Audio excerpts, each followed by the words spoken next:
Meaning of dispirited.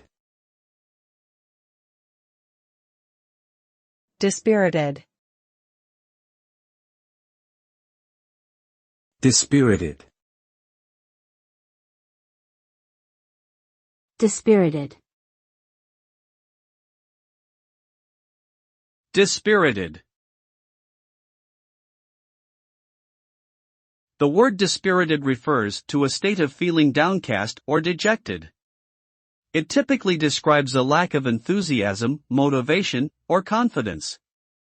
When someone is dispirited, they may feel as though their efforts are futile or that they are incapable of achieving their goals. This emotional state can be caused by a variety of factors, such as setbacks, rejection, or negative feedback. Over time, prolonged feelings of dispiritedness can lead to a sense of hopelessness and resignation, making it difficult to find joy or meaning in one's work or life.